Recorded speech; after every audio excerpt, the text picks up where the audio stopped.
દેશમાં મોસમનો મિજાજ કંઈક આ રીતે રંગમાં આવી ગયો છે। ચોમાસાનો શુભારંભ થાય તે પહેલા જ વાદળ જાણે કે અધીરા બની ગયા છે। દેશના અનેક રાજ્યોમાં છેલ્લા 2 દિવસથી વરસાદી માહોલ સર્જાયો છે। વરસાદી માહોલ પણ એવો જેણે ઠેક ઠેકાણે જળબંબાકારની સ્થિતિ સર્જી।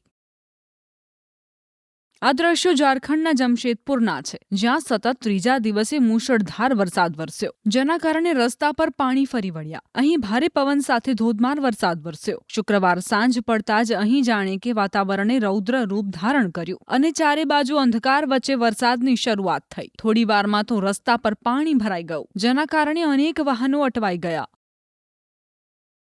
આ દ્રશ્યો જમશેદપુરના સૌથી પોશ વિસ્તાર બિષ્ટુપુર ચોકના છે, જ્યાં નદી જેવા દ્રશ્યો સર્જાયા। રસ્તા પર ગાડીઓ નહીં પરંતુ જાણે કે બોટ ચાલતી હોય એવી સ્થિતિ જોવા મળી। મધ્યપ્રદેશના છતરપુરમાં કમોસમી વરસાદે ખેડૂતો અને વેપારીઓને મુશ્કેલીમાં મૂકી દીધા। અહીં માર્કેટમાં મૂકેલા ઘઉંની બોરીઓ પલળી ગઈ। દાવા પ્રમાણે ટેકાના ભાવે ખરીદવામાં આવેલો ઘઉંનો કેટલોક જથ્થો પલળી ગયો છે।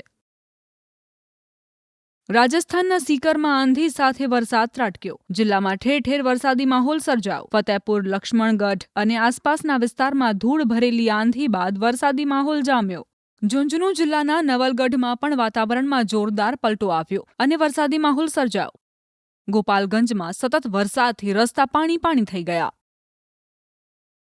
દેશમાં મોસમનો મિજાજ કંઈક આ રીતે રંગમાં આવી ગયો છે। ચોમાસાનો શુભારંભ થાય તે પહેલા જ વાદળ જાણે કે અધીરા બની ગયા છે। દેશના અનેક રાજ્યોમાં છેલ્લા 2 દિવસથી વરસાદી માહોલ સર્જાયો છે। વરસાદી માહોલ પણ એવો જેણે ઠેક ઠેકાણે જળબંબાકારની સ્થિતિ સર્જી।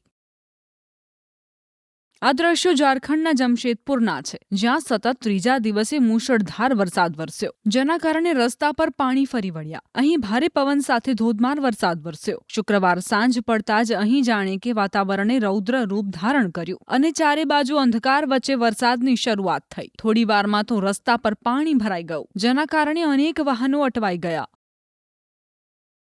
આ દ્રશ્યો જમશેદપુરના સૌથી પોશ વિસ્તાર બિષ્ટુપુર ચોકના છે, જ્યાં નદી જેવા દ્રશ્યો સર્જાયા। રસ્તા પર ગાડીઓ નહીં પરંતુ જાણે કે બોટ ચાલતી હોય એવી સ્થિતિ જોવા મળી।